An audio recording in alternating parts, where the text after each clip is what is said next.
You having fun? I'm having fun, yeah. Nerves are getting out the way. Hey, Preston, did the little earbud thing fall down? I think it's still in his ear.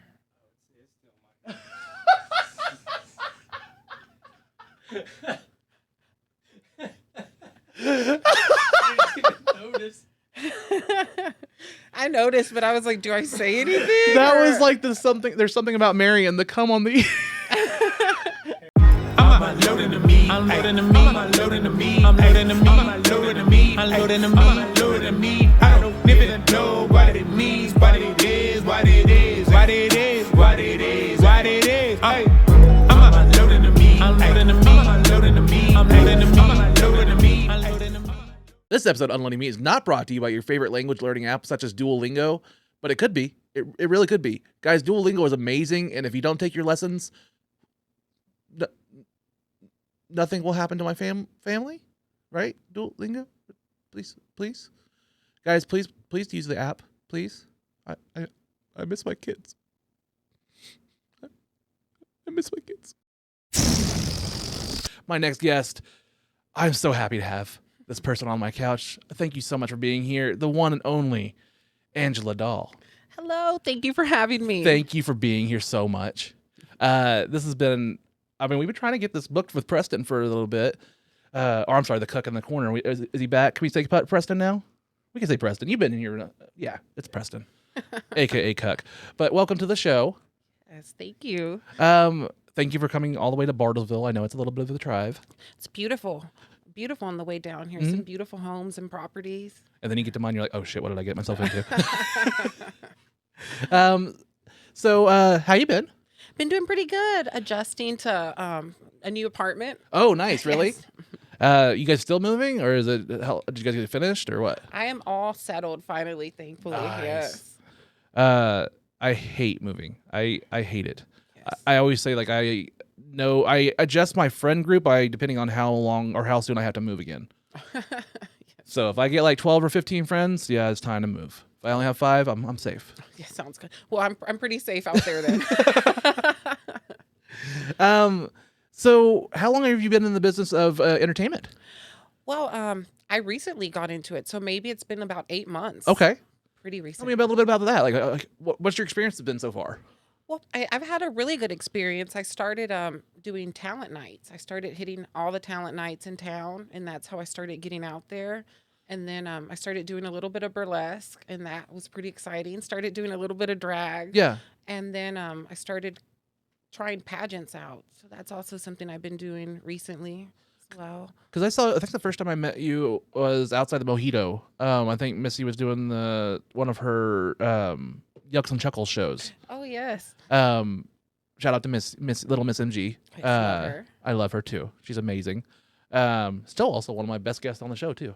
I wish I still had her puppets. She made me inflatable balloon animals, and she made me a little pussy and a little dick. But I had them on my set for a little bit, but they kind of shrunk. You know. Yeah. It was cold. It was cold out that day, Preston. Okay. I have a shrunken one too somewhere in a box by Missy. Wait. Did I find it? Oh.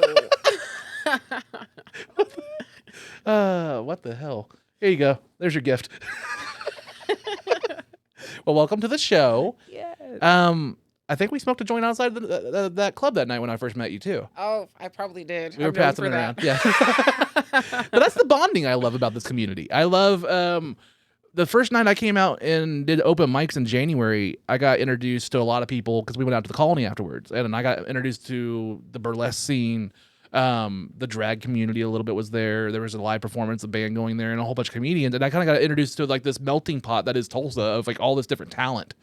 And that's why I always wanted to shape this show around it. I've told Preston before is season 1, I didn't really know what I was going to make this show about. I had no idea. I did like 10 episodes and they're horrible. I'm never going to let anybody see them.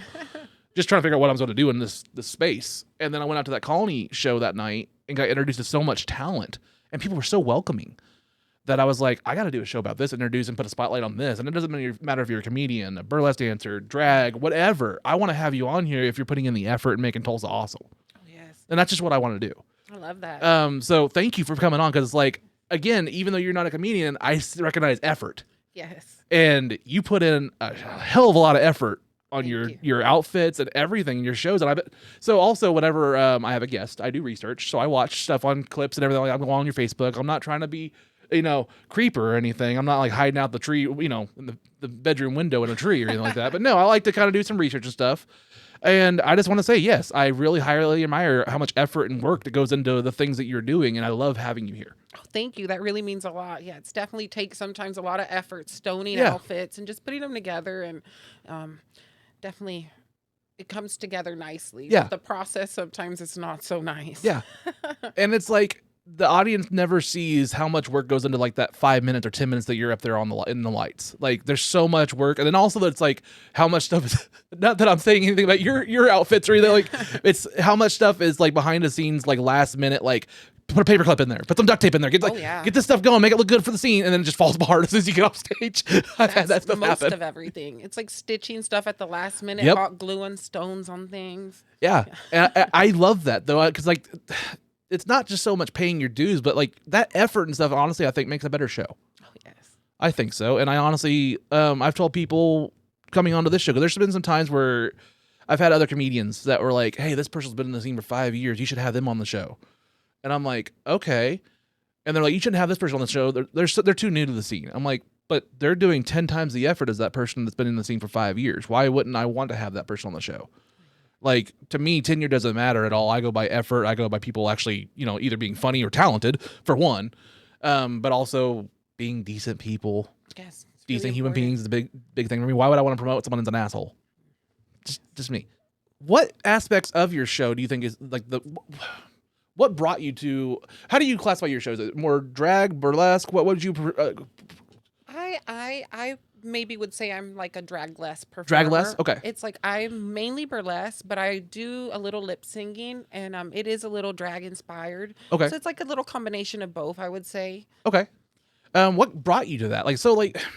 I'm always fascinated by what got you to that point where you took that first moment on stage. I am really obsessed with like the 50s, the 40s, pinups, just any kind of dance from that time period. Also, Betty Page is someone who really inspired me. Ooh, yeah. And just seeing her little dances and stuff were super cute. And I think that's what kind of pushed me into it. And I just started doing looks and stuff and just doing the talent nights. I was like, let me put myself out there and put myself out there as a burlesque performer. And that's what I did the first talent night. I did burlesque. And I didn't know any burlesque performers or any burlesque out here at all. And it's just something I went with. I was terrified. Yeah. Still did it. How long ago was that? You said about 8 months or a year ago? It was October 26th of last year. Oh, wow. Yeah. You got the date exactly. Yes, because I almost turned around a few times. I was like, what am I doing? Why am I going there? Drove myself there. So it was pretty scary. Yeah. Well, I'm happy that you're still doing it because I think you have something. I know you have something because I could see it whenever I even watch those videos. But no, again, I go by effort. So when I was watching your clips today and stuff on the waiting here, I was like, I love seeing, like I said before, I could tell, and I think an audience can tell when somebody is putting in the effort or like seeing how much work something goes into it because you can see you're passionate about it. And I think that comes through in every performance, whether you're a comedian, burlesque, drag, burlesque, drag. I mean, what was the word again? I'm sorry. Draglesque. Draglesque. The marijuana has really hit me now. Draglesque, anything. It's going to come down to if you see the passion, you see how into it somebody is. I think that comes down and makes the performance of the performance. So hats off to you because I love watching your clips. Thank you. It's very exciting to hear. I love watching your video, your Facebook posts is what I was on. I was just scrolling through Facebook and I was like, that's cool. That's cool. I like that. I was going through your outfit too. Oh, yeah. That's the funnest part. It's putting the looks together for sure. What would you like to talk about? Let's see. You seem more together than I am. Oh, no.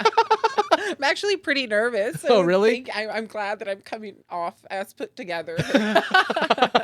So you told me that you collect Barbies. I collect Barbies. I probably have about 600 Barbies, so that's pretty exciting. Yes. Vintage mixture or just like? I have mostly vintage, a lot of 80s, 90s Barbies, usually a lot of thrift store dolls that I just clean up. And I have a box of bodies. We joke about it a lot. So if I find a Barbie head I like and her body's all tore up, I will just put her on a new body.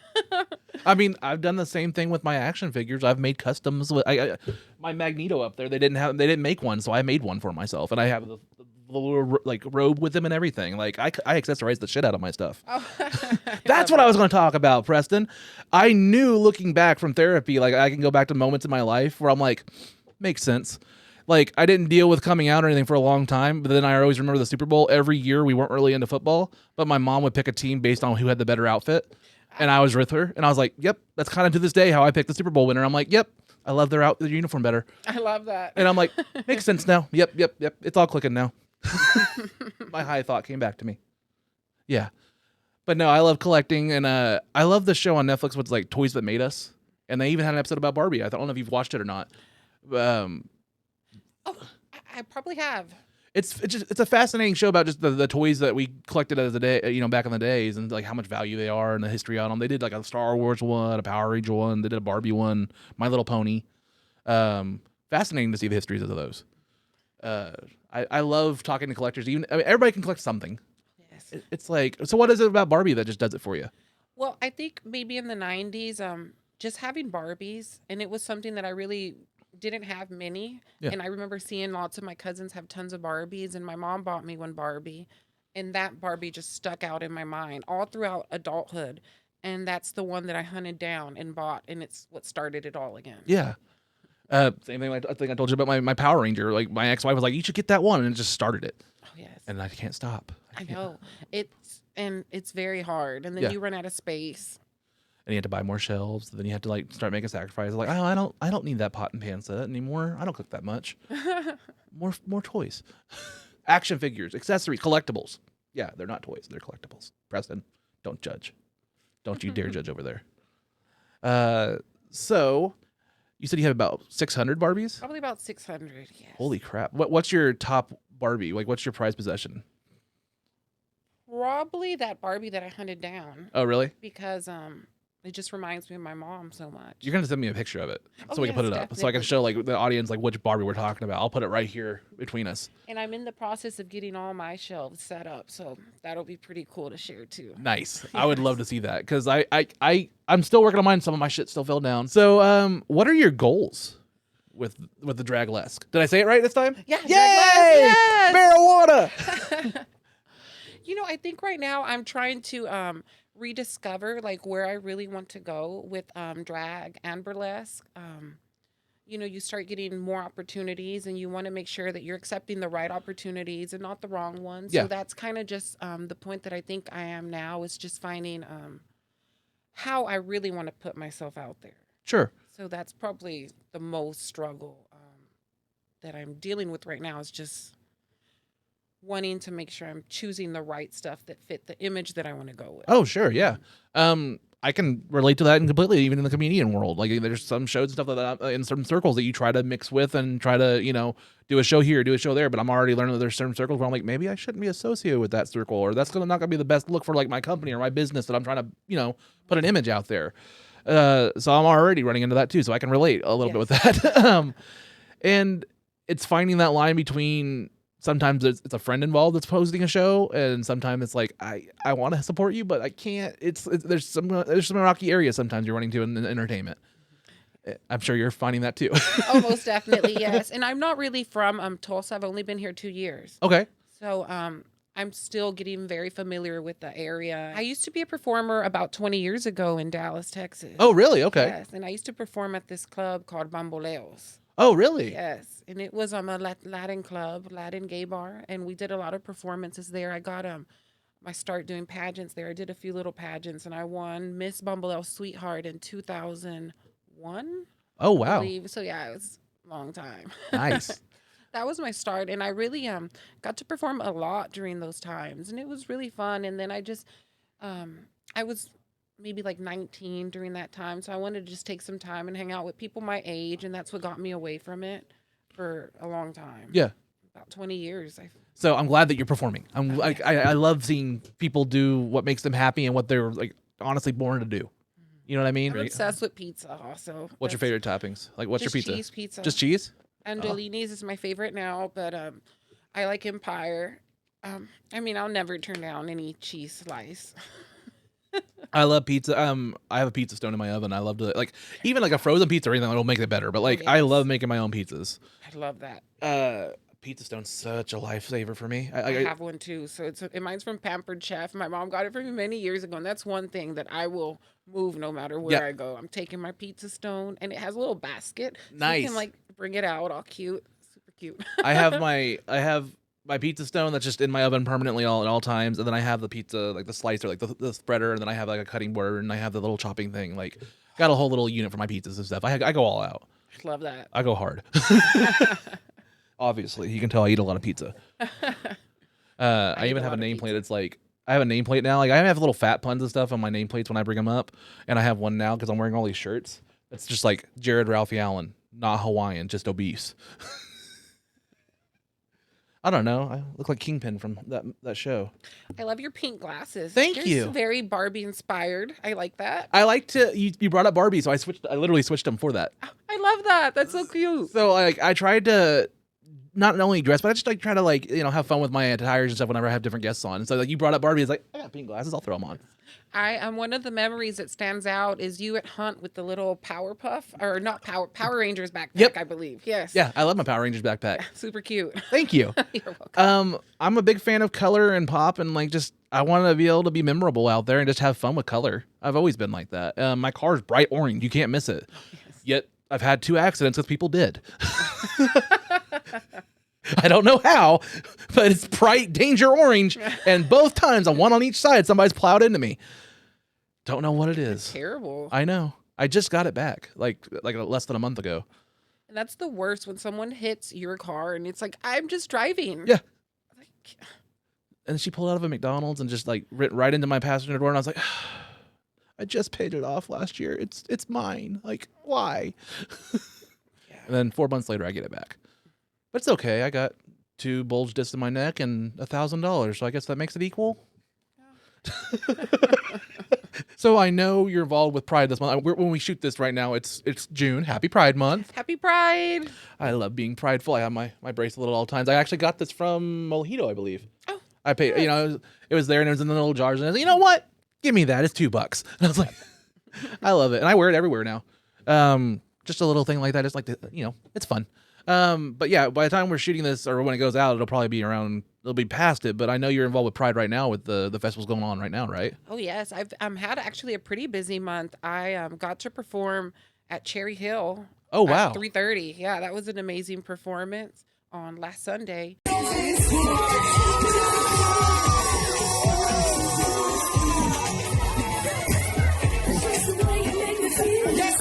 But I will be at June 23rd. I'll be on the main stage at Pride, so that's really exciting. Nice. Yes. Congrats. Thank you. So I'm excited for a performance. I'll be wearing a super cute outfit.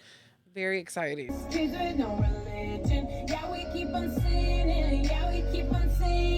Nice. This episode of Unloading Meat is not brought to you by your favorite local dispensary, who could be sponsoring this episode. Hey, local dispensaries, I love this bong, this cartridge and pin.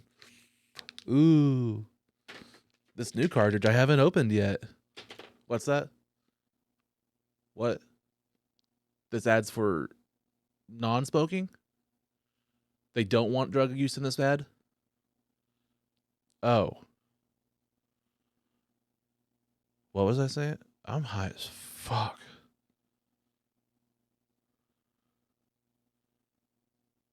Is that thing on? I love people that are just themselves. That's it. Yes. That's we all I need want. more uniqueness in this world. Yeah. You know, there's too many people that are the same already or trying to fit into a certain mode. Yeah. So it's nice to break out of that. Yeah. I like, you see me at my open mic. I'm wearing flashy colors. You saw the Power Ranger backpack. I want to just have fun with pops of colors, stand out to where it's just memorable, having fun. Yes. I want to be unique. I don't want to be, nothing wrong with the 20 straight white men that are doing comedy every fucking Wednesday and Thursday and Monday and Tuesday and Saturday, Sunday, all days of the week. But, you know, we can have some variety sometimes. It's okay. And I'm all in black today. Usually I'm pretty much all pinked out and bright, but this is like my Wednesday Addams look. I'm digging Inspired. it. I'm digging it. Feeling it. Are you going to do the dance?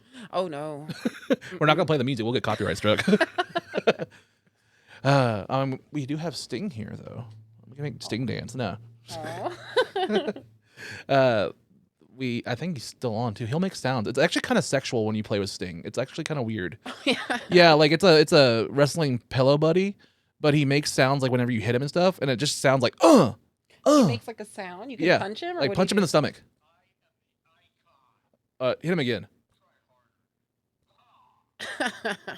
Like there's some things you can do. Those sound effects are gonna end up on Pornhub. Like They probably are already. so you talked about how like you're being more careful with how you book yourself and just picking and choosing where you want to go with your brand. So let's say you booked a show. How far in advance do you usually like to be booked? Like how long does it take you to make an outfit or get that stuff ready? Like I'm always fascinated by that part of it too. Well, usually it's about a month in advance. I try to fill my schedule. Like I'm already working on next month. I'm in June was filled. I'm preparing outfits. That's probably one of the hardest process because most of my clothes has to be tailored to my body. If I buy anything, it has to be cut and resewed or anything. So that's the hardest part. So do you take it out or do you sew yourself or like a mixture or how does that work? It's a mixture. Some things I do myself, like this skirt. I sewed this tulle on top of the skirt myself, but a lot of the stuff I wear is made by Boston. So if I can get anything from them, I'm like, I want it. But yeah, mostly I just get outfits from local performers. They'll sell outfits and you just or have things made. Yeah. So you say it takes about a month or so to get it prepared and everything? Definitely. But once you have a good closet, you can rotate a lot of outfits. Yeah. I find it always fascinating. I think I've talked on a couple podcasts. Like, so I have an unusual approach to my career, my stand-up. I grew up loving pro wrestling. And I see a lot of similarities with independent wrestlers and how they get booked and how they're like making their own costumes, doing their own stuff, and they're promoting stuff and sometimes doing shows for like a hot dog and a handshake kind of thing. I see a lot of similarities between independent wrestling and stand-up. I also see those similarities when I get into like looking at like drag performers and stuff like that because there's a lot of wrestlers that are making their own costumes. And I don't know if you've ever, are you a wrestling? I'm not sure if you're a wrestling fan or not. I've watched like WWE, things like that. I'm sure you can see like when they do their entrances, they're beautiful, elaborate costumes, their robes. I honestly think a lot of them are very influenced by drag and they just don't want to admit it. Ric Flair's robes. Ric Flair especially, like those are some of the most beautiful robes that you can't tell me a drag performer would not be in that same robe. Like some of those robes are just very drag or drag-esque inspired. Everything's usually stoned down. Yeah, and there's a performer in WWE named Bianca Belair, and she's very homegrown, does her own stuff, and even though she's a multi-millionaire now, like main evented WrestleManias and stuff like that, she makes all of her attire herself. She hand sews her entrance gear, her actual tights, everything. She makes it all herself so that way before every big match, it means something to her. So like that gear she's doing is something that she spent a month prior working on and ordering and stuff. So when she goes out there, it means something to her. And I can admire that. I can kind of like say I relate that like people with drag and stuff. I can say the same thing. Yes, and your clothes just become so special after you put so much work into it. Yeah. It's just... Some of the pieces in my closet are just very special because I have taken the time to stone them myself or alter them. And it may not even be the most expensive thing. Something from the thrift store, you cut together, sew, throw stones on it. Yeah. But you put your passion into it and it becomes something so special. Yeah. I'm dabbling in it a little bit soon. So as I explore my sexuality and I get more comfortable with myself and stuff like that, I'm also trying to bring that into like how I dress on stage and stuff like that. So like I'm also part Scottish. My family has their own coat of arms, the Robertson coat of arms. We have our own crest and everything. I'm trying to get some big boy kilts made. Yes. And I want to wear more different kilts, and I want to rock the look of a kilt with a blazer, and with my beard and my ponytail and everything like that, and have my pink glasses, white glasses. And I didn't want to just not be. I want to be loud with it, but I love that look, and I already wear it most of the time. I wear the fat guy equivalent, just basketball shorts. It's the same thing as a kilt, pretty much. It looks so awesome. I think it'd be good. Yes. So I'm researching and trying to find my actual clan pattern from Scotland, and I'm gonna kind of cross that with more flamboyant colors too. So like maybe like it's like red with green stitching. It's like the pattern, but I want to do like some more like flamboyant colors with it too. Like put in some pinks, some purples and stuff with it too, and just have fun kilts underneath a blazer. I think that'd be kind of a cool look. He's so cute. I could already see it. And then like do like matching hair with it, and like the ponytails and stuff like that would be matching the colors, and like do my shoes. And I think there's something there that'd be a unique look because like use that with the Power Ranger backpack. I like to stand out a little bit, and yeah, I just have fun with it. That's why I was excited to do this interview because I thought we would like not only just because of the Barbie stuff and the collecting, but like I said with the football thing, I'm always the guy that's like, okay, I'm gonna judge by the uniforms. So having somebody that's in drag less that does so much work with that, I'm excited to talk to you about it. And I wasn't even thinking I could have brought a few of my outfits. That would have been cool. We can show them though later on when we put them in post. We'll have Stefano, my editor and stuff, come in here and we'll put it whatever you want. So like, what's your favorite outfit so far? You think you've had? Well, I have a evening gown that I had made that was custom made for me, and I don't know if you might have seen the photos, but it's the orange gown with the big I poops did. and the train. Okay, I know the one you're talking about. We're gonna have to include that one. Yeah. Oh yes. Yes, that one. That one's amazing. What's some of your favorite things that inspired you as far as like your outfit choices? Well, the nanny, Fran Fine, is one of my Ooh. biggest inspirations. So definitely anytime I feel that I get ready, it's always like, how would Fran Fine make That this is a look? deep cut. I can appreciate a nice Yes. 90s sitcom or early 2000s sitcom reference. So yes, I want hats off to you. Like you. I love that. Her. Do you still watch The Nanny, or is it available anywhere? Because I need to watch it now. You brought it up. I have it all on DVD, so I haven't watched it. Well, right now I don't even have a TV plugged in. But Well, you just I moved. do, yes. And I did put it up on the wall, and I guess I didn't put it on the wood part. Oh, the stud, yeah. Yeah, and it just flew off the wall. So Oh. I'm like, I'll wait till I have help with that. I've been there. Yes. I've also fell through a ceiling once while I was like moving DirecTV line in my dad's house. They were like, I was like, can I have TV in my room? They're like, well, you're gonna have to run the satellite cable because we lived out in the country. So they're like, if you want to do it, you got to run the cable through the attic. And I was like, okay. 5 minutes later, I fall through the ceiling and just right through. Ouch. That hurt. I missed the bed by like 2 inches. If I was like just 2 inches over, I would have landed perfectly on my bed, been fine. Yes. My dad ran up the stairs and was like, well, at least you got the cord in the room. Like, that was all He's like, get out. just a gigantic hole in the ceiling. I was even fat back then. I just do it for his reactions. That's all I do these fat jokes for. Is just his snickering reactions over there. So I do want to hit up on that a little bit, though. We keep talking about Mr. Preston in the corner. I said it like 2 weeks ago at the open container. I think you guys are the cutest couple in Tulsa. I don't know. I love it. I just like every time I just see you guys every time the shows and stuff like that. And it's just, you guys are cute. Oh, thank you. He's super cute. He definitely makes me look cuter. So how long you guys been together? About this time, it's June now. Happy Pride Month again. Well, we've been together officially probably about a couple months, but we've slowly been getting to know each other, and we got to know each other well on many walks on the river. Nice.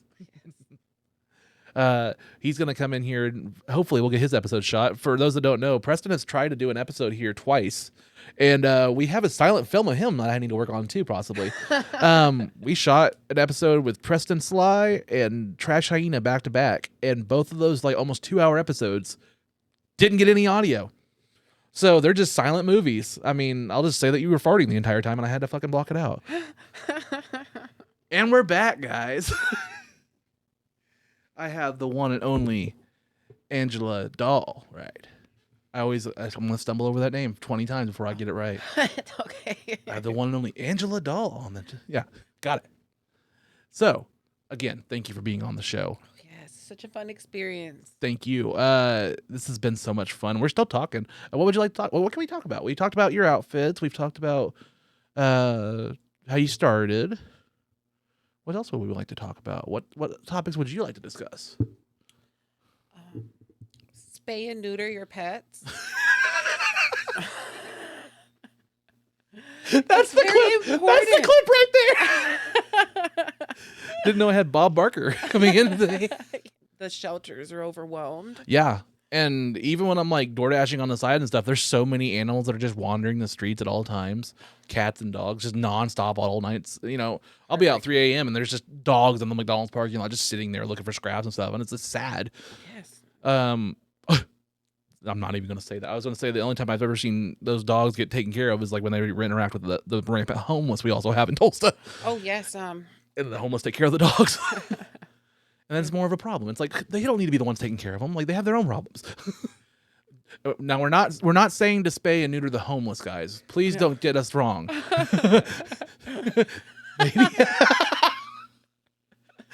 Get that on Price is Right. That'll be the new game with Drew Carey. So you said you recently to Tulsa. You touched on a little bit that you started around in Dallas area, right? Dallas, yes. So tell me about that.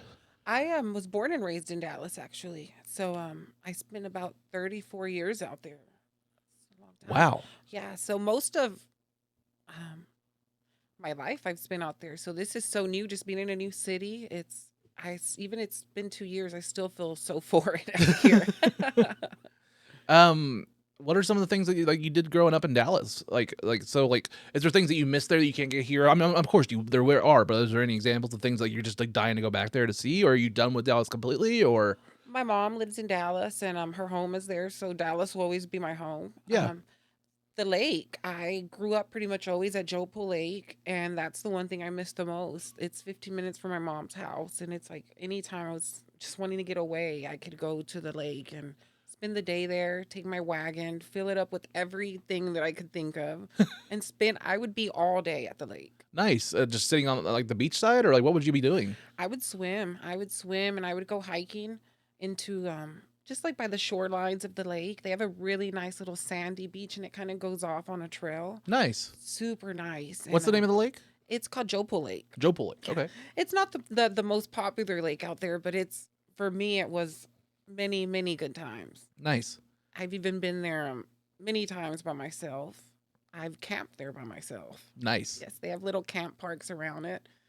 There's also Cedar Hill State Park right on the lake. Oh, really? Yes, which is kind of off of FM 1382, but that park is beautiful as well. They have an old little barn farmhouse, which was from the maybe early 1900s, but all the old farm equipment is still there. The farmhouses, everything is still set up there. Oh, you're fine. It happens. Yes. That sounds awesome. Like I grew up around this area. I grew up always in Bartlesville, or I actually grew up in a town called Copan, which is about 20 minutes north of here. It's right on the Kansas border. Small little town. It's so small. The only thing you have is a gas station and a Dollar General. Like that's that small. It has influenced a lot of comedy bits because I always talk about how like you ever drive in Oklahoma, and I'm sure you've seen in Texas stuff too, where like there's some little towns where the only thing they have is a Dollar General or a Sonic. Like how do they even find these towns? But Dollar General finds a way. Like, how did the town get Wi-Fi? Dollar General. Like, it's just something happened. But yeah, like it was so small. We just had a Dollar General and a truck stop. And I grew up on 20 acres out there in the middle of nowhere. And yeah, we had a lake called Copan Lake. It's still out there, but it was just right across the highway. We can go over there and just camp out there and go, water skiing or whatever we wanted to do out there. And it's just great to grow up by that lake. It kind of sucks now because there's another lake in this area called Gila Lake, and it's the water source for like all of our tap water and everything like that for like 4 different towns. And because of the rain being not coming in this late and the water being kind of dried up, we're all on like water rations now. Like even our town, like we have to pick a certain days we can like go use the hose and stuff like that, or even take so many showers a week. Like we're on strict water. Wow, I did not know about that. Yeah, it sucks right now. So it's like you can't even take baths. Like they're restricting like don't take too many baths. Like they're like if you go over a certain amount, like my water bill will be insane.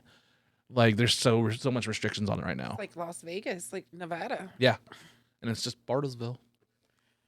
And they don't report that on the news, really. No. I mean, if they have, I haven't watched. I don't have TV. No, it's more like Bartlesville's so small that it just has the local radio. I mean, they talk about it a little bit, but it's just one of those things where like every day we're like, thank God there's rain coming here. Like, oh yeah, we're gonna get some rain. Now we can take a shower or something like that. We feel so hillbilly. So we talked off camera a little bit about you growing up in Dallas and stuff, and you mentioned that you went to a place called Walt Whitman. Yes, I went to Walt Whitman Community School, which was one of the only gay high schools around, and this was almost like 20 years. It was 20 years ago, and that's very progressive. Yes, it really was, and it was also in a church for a while. Right by really yeah, in a church. In wow, a church. It was at White Rock Lake Community Church.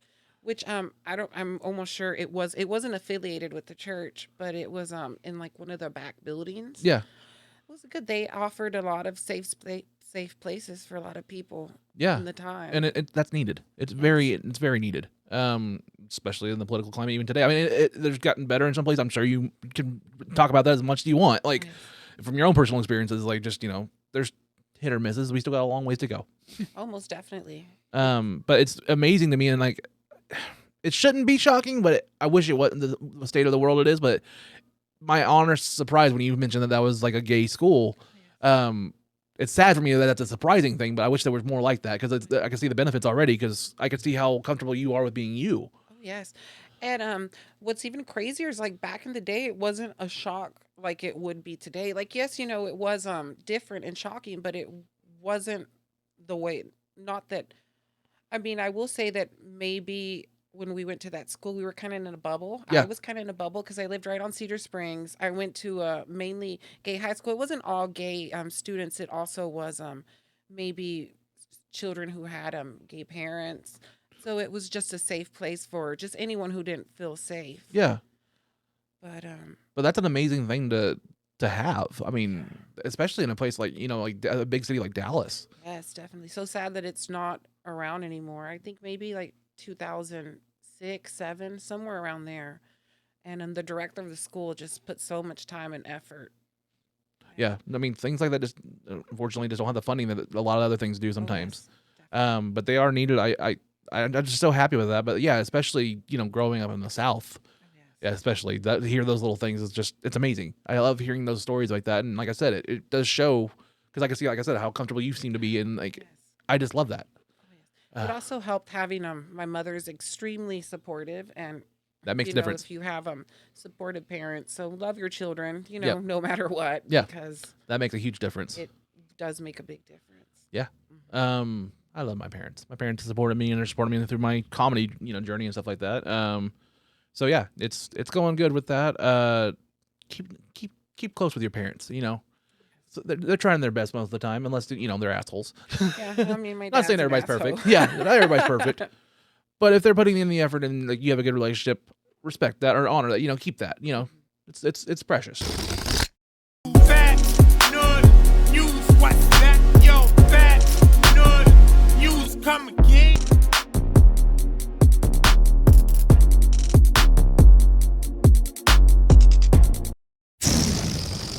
I want to go to every city and eat a slice of pizza. Oh, nice. Maybe every state, not Girl. every city. I'm the kind of guy that I'm so love of food that when what was his name, Guy Fieri did his Triple D stuff and always had those touring around. I'm like, if I get booked on comedy shows nationwide, I'm gonna go to the places that he goes. So I'm I want to get some good food. I want to go places and schedule out awesome places where I'm gonna eat at each place. You know what I mean? I'm that kind of person. Oh, I love that. I wish I wasn't. Well, I mean, I've been a vegetarian for many, many years, so sometimes it gets kind of boring. Yeah, food is just not as exciting, maybe for me, but Well, that makes sense when you say you value a good cheese pizza. Yes. Now it's making sense. I love those shoes in Kill Bill. They're so cute. That wasn't a roast so much. This is just I love that movie. It reminded me of Uma Thurman's outfit when she was doing the Bruce Lee outfit, and she's in. You know, in Kill Bill, I think everybody has this brand of shoe. Dude, it exactly looks like the shoe. It's the Kill Bill shoe. It really is. I was just making a riff. No, it's the same brand. Yeah. That's same color. that's yeah. Well, props to you. Now I'm just see NFL uniforms. See, makes sense. He's over there doing. I'm like, oh, look at those Kill Bill shoes. They're super nice. I love the color yellow. I do too. Yellow, orange, warm colors. I'm a big orange. My mother always because I have blue eyes, so she always tried to dress me in blue, and she always still buys me blue stuff. I'm like, but my company's in red. She's like, yeah, but you look better in blue. I'm like, but that's not what my logo of my company is. It's a vicious fight all the time. Again, uniforms. I love you, Mom. So what else do we want to talk about? So you said you started in Dallas. You dabble. You not say dabble, but you started your Draglass, or would you consider Draglass back down there? That was definitely Draglass. I think maybe I didn't know it was Draglass at the time, but definitely yes. In hindsight, you can kind of see it's oh yes. So you did that, and then you said you took about like what 20-ish years off before you came up here and started doing more. Like, what do you want to talk about? Like, what was that break like? You know, it was. I kind of just worked at Starbucks for many years, and I just lived life really. And then in 2013, I did do like a reunion show, and that kind of maybe dipped my feet back into it. And then I waited another 10 years. And I kind of just been working and trying to just live life. Yeah. And maybe just get to a more peaceful place in life. And I feel like that's maybe why I decided to start performing again. Also, I didn't have the budget to get clothes back then. Yeah. But it also pushed me to be way more creative. Well, I can relate because like I think I told you before, like my comedy story, almost 15. I did 2 sets at Looney Bin like by this time it's like 15 years ago. And it's a long story, but like basically the guy that was hosting the open mics, I thought was a friend, told me they didn't like your set, your band. So I was crushed, and at the time, Looney Bin was the only club in town, so I just gave up comedy. Found out a couple years later that it was just him, it wasn't the actual club, so I wasn't banned, and it kind of, like, that's why me and him don't really, coexist anymore. But that's another story, but what I was getting at is, like, I gave up comedy for almost 15 years. And then last year, Katie Style hosted an open mic, and I kind of just dipped my feet in. I was like, you know what, I'm going to give it a shot. This is, like, last May. And I did a set. It went not the greatest, but I got my feet wet. I got it out there, and it got me that itch again to where it took me a little bit, but I didn't go again until this January. So almost another year. So I can understand when you were like, yeah, I tried it for a little bit, and then I took another 10 years or so. I can understand. It's scary. It's scary to put yourself out there, especially when it's something so personal. Yes.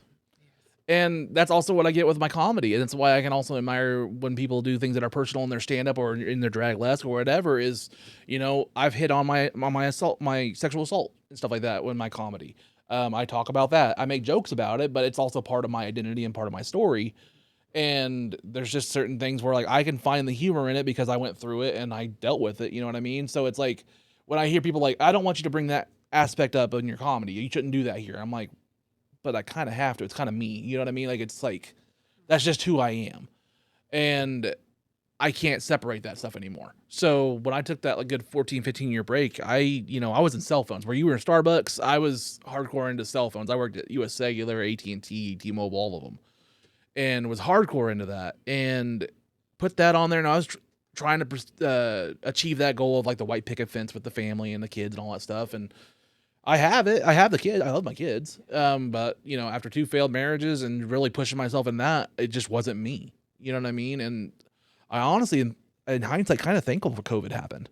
Because COVID kind of was a reset for the nation and the world, in a lot of people's minds. And a lot of times during COVID, a lot of people were like, why am I doing this? And they kind of had that epiphany moment, and I kind of did too. Oh, yeah. And during COVID is where I started building this, and I was like, I got to have kind of a brand for myself, and I got to have a kind of an identity, because when I left, I'll just go and say it, when I was T-Mobile, I was Mr. Magenta. I had pink hair. I had pink kicks. My ears were pierced pink. Like, I was the T-Mobile rocking brand in Bartlesville because nobody knew who it was. T-Mobile was not even here in Bartlesville at the time. And I was that guy. I was like the mascot. And I got let go by them. And I had no identity. So I didn't know who I was for a while. And then COVID happened, and I was just aimless. So it wasn't until I started building this and I kind of started working on getting into stand-up again that I kind of found out who I was again. And then that also coincided with me going to therapy. I lost my marriage, and then kind of dealt with my sexuality because I didn't deal with that shit for 20 years. I really didn't. Like I said, I dealt with a lot of shame.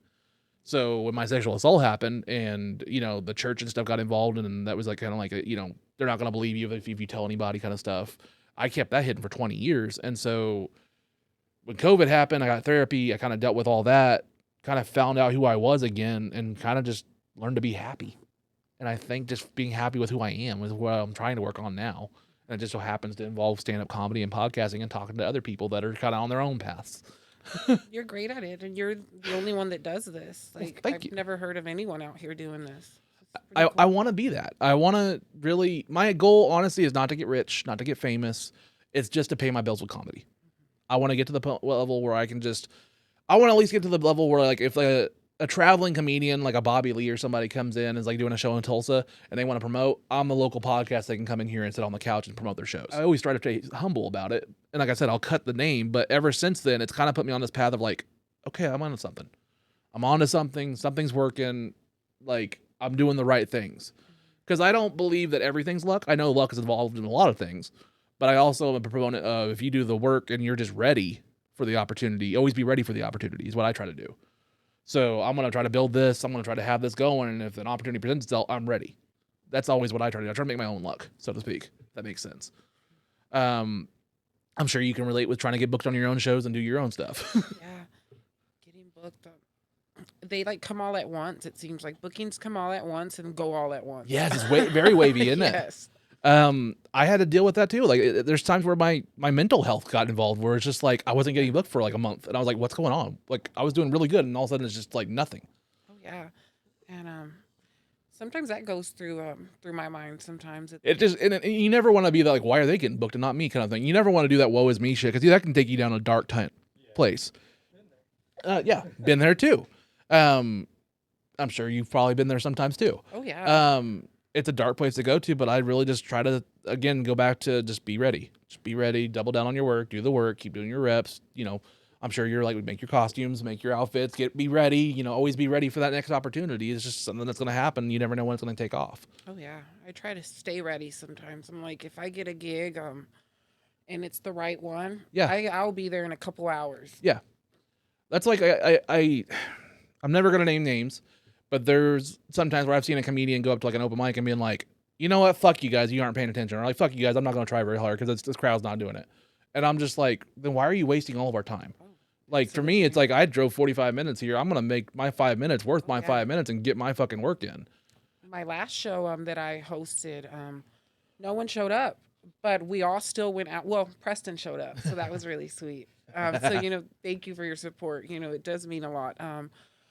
But no one came, but we all still went out there and we gave it our all and still gave a performance to, you know, the people, I think like 2 people, there was 3 people there. And we were like, hey, they came in here, they paid the $5. Yeah. They were going to get the best show ever. Yeah.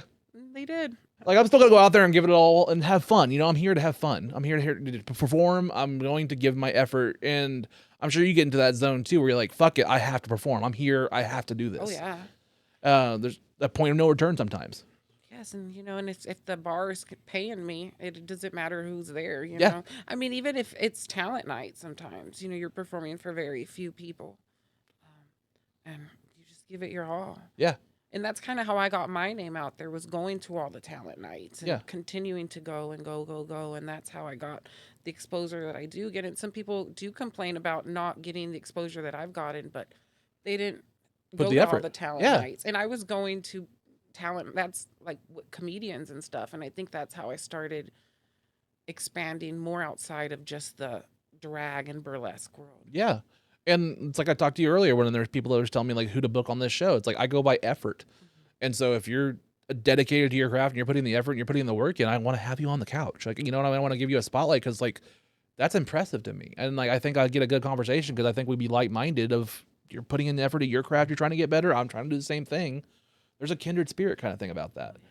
And I just want to say thank you for coming here. Like, thank you for being here. It's been a genuinely awesome time talking to you and interview. I've enjoyed this. Thank you so much for having me. It's amazing. Thank you, both you and Preston, the cutest couple in Tulsa. Come see them at the Open Container on Thursdays whenever Preston's hosting the open mics. Angela's always there. What else should we talk about? What would you like to talk about? Anything you want to hit on or anything important you want to bring up in your episode? Y'all should definitely come see me in theater. I'll be in the play Chicago, so that's pretty exciting. Oh, really? Yes. Congrats. Thank you. That's awesome. Yes, I'll be one of the cell block tango girls, so that's going to be really fun. When are you doing that? That's going to be in the beginning of August. Chicago is what I'm super excited about. Yes, I've never had the chance to be in theater at Studio 308 on August 11, 12, 18, and 19. Super exciting. And usually when I tell people I'll be in Chicago, they really think that I'm actually going to be in Chicago. I'm like, no, I'm just going to be in the play. So yeah, I'll be in the play. That's pretty exciting. Nice. I'm so proud of you and excited for you. Congrats. Thank you. Yes. If somebody wanted to book you further, where could they find you online? Like Instagram, Facebook, or like where can they find you at? They can find me on Instagram, Angela Loves Dolls. They could also find me on Facebook, just Angela Doll. Nice. Yes.